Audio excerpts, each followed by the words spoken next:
Kita semua pasti pernah marah kan? Emosi ini tuh kuat banget dan rasanya universal.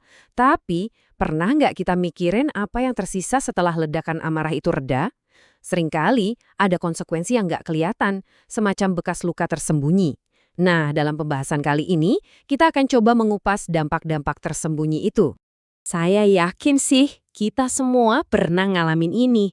Momen-momen panas di mana kata-kata nyeplos gitu aja dan begitu keluar, wah, udah nggak bisa ditarik lagi. Momen-momen inilah yang akan kita coba lihat lebih dalam. Coba deh lihat gambar ini. Kelihatannya sepele ya, cuma kekecewaan kecil karena makanan belum siap. Tapi reaksi marahnya itu loh, bisa langsung menciptakan keretakan, suasana jadi nggak nyaman. Sumber materi kita nunjukin kalau tindakan-tindakan kecil kayak gini, kalau numpuk terus, bisa merusak hubungan secara permanen.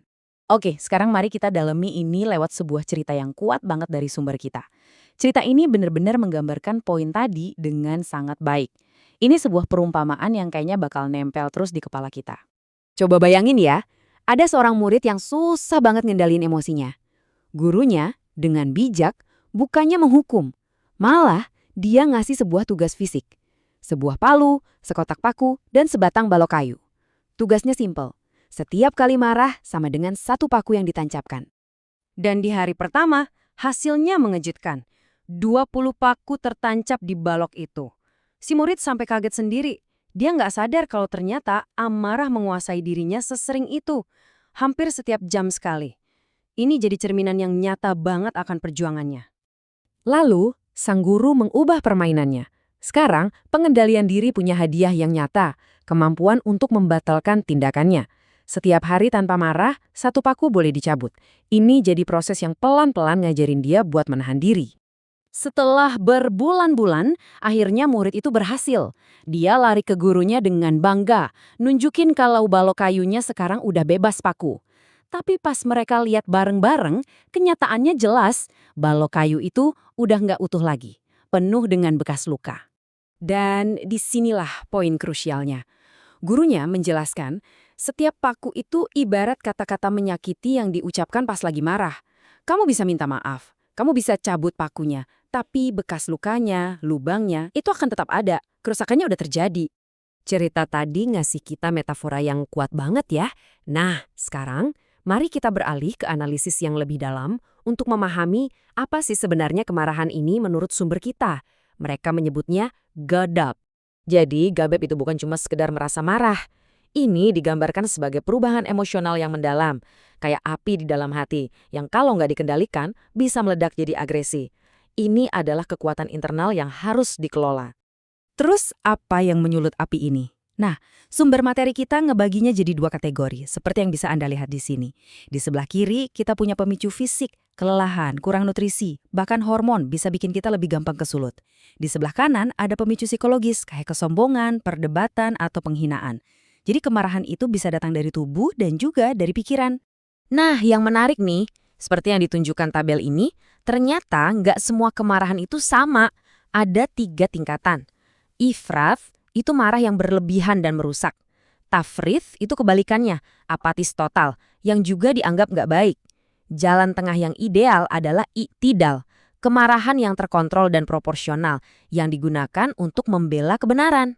Tahu semua ini memang bagus, tapi gimana cara mempraktikkannya? Yuk kita lihat perangkat praktis yang disarankan oleh sumber kita untuk mengelola godab saat itu juga. Ini 4 langkah yang sangat jelas dan bisa langsung kita lakukan. Pertama, minta perlindungan secara spiritual. Kedua, secara fisik, rendahkan diri Anda dari berdiri jadi duduk atau dari duduk jadi berbaring. Ketiga, diam, cukup berhenti bicara. Dan yang keempat, gunakan air. Dan langkah terakhir ini diilustrasikan dengan sangat baik di sini. Ada logika simbolis yang dalam di baliknya. Kalau kemarahan adalah api yang dinyalakan oleh setan, maka elemen yang berlawanan, yaitu air, adalah penawarnya. Ini adalah cara fisik sekaligus spiritual untuk mendinginkan diri. Jadi, mengendalikan amarah itu bukan cuma tentang menghindari hal-hal negatif aja ya, tapi ini soal kita secara aktif memilih jalan yang lebih baik. Jalan yang mengarah pada kehidupan yang lebih positif dan memuaskan. Kontras visual di sini kuat banget. Di sebelah kiri, agresi dan konflik, hasil dari amarah yang gak terkendali. Di sebelah kanan, kebaikan, kepedulian, dan harmoni. Ini adalah pilihan yang kita hadapi, mau menancapkan paku atau mau berbagi kebaikan. Infografis dari sumber ini merangkum semuanya. Dengan menghindari gagap dan menerapkan kontrol diri, kita nggak cuma jadi orang yang lebih baik, tapi kita juga membuka jalan untuk kehidupan yang nyaman dan penuh berkah. Ini adalah manfaat langsung bagi kesejahteraan kita sendiri. Ini mungkin kesimpulan terpenting dari semuanya. Sumber ini menantang kita untuk mendefinisikan kembali apa itu kekuatan. Kekuatan sejati itu bukan dominasi fisik, tapi penguasaan diri.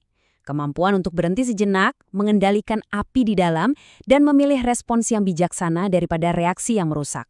Dan itu membawa kita kembali ke perumpamaan paku tadi. Saya akan tinggalkan Anda dengan pemikiran ini.